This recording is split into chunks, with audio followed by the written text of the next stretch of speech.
Former U.S. President Donald Trump has never been one to shy away from bold pronouncements. His recent pronouncements on the Israeli-Palestinian conflict are no exception. Trump has unveiled a plan to take over Gaza. This plan involves transforming the impoverished and densely populated Strip into a glittering Riviera of the Middle East. The proposal has sent shockwaves through the international community and ignited fierce debate.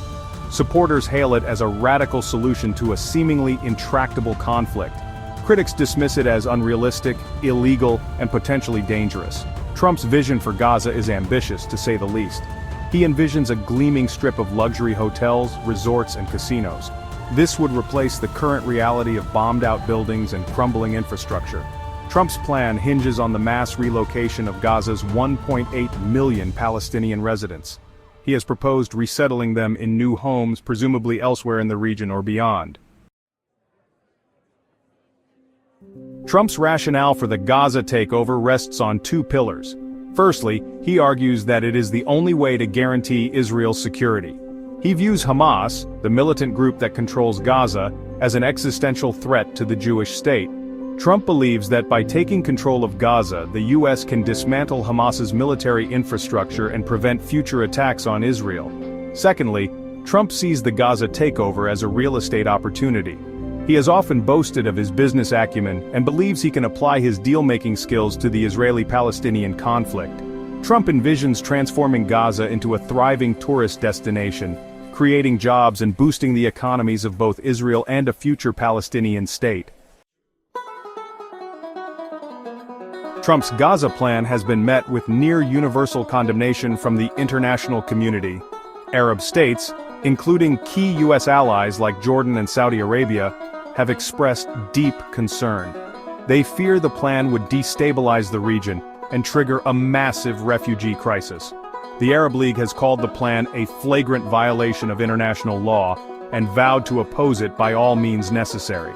The Palestinian Authority, which governs the West Bank, has rejected the plan outright. Palestinian President Mahmoud Abbas has denounced it as a non-starter and reaffirmed his commitment to a two-state solution.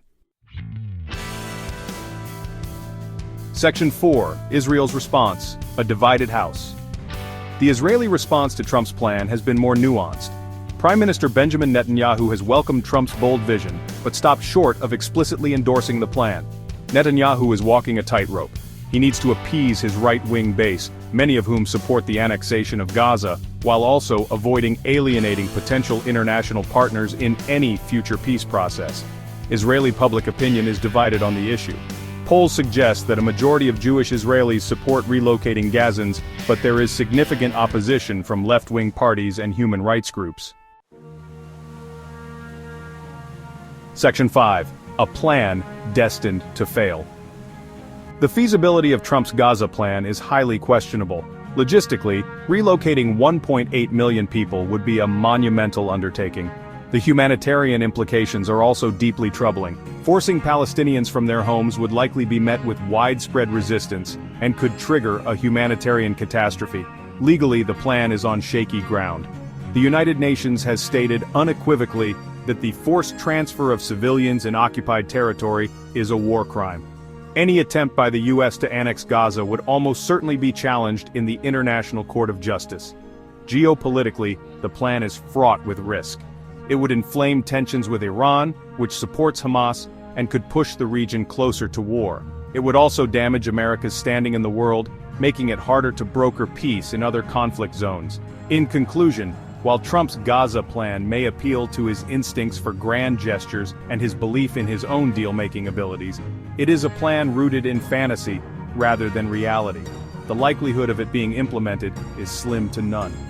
The costs, in terms of human suffering, legal repercussions, and damage to America's global standing, would be simply too high. The international community must stand firm in its rejection of this reckless and dangerous proposal.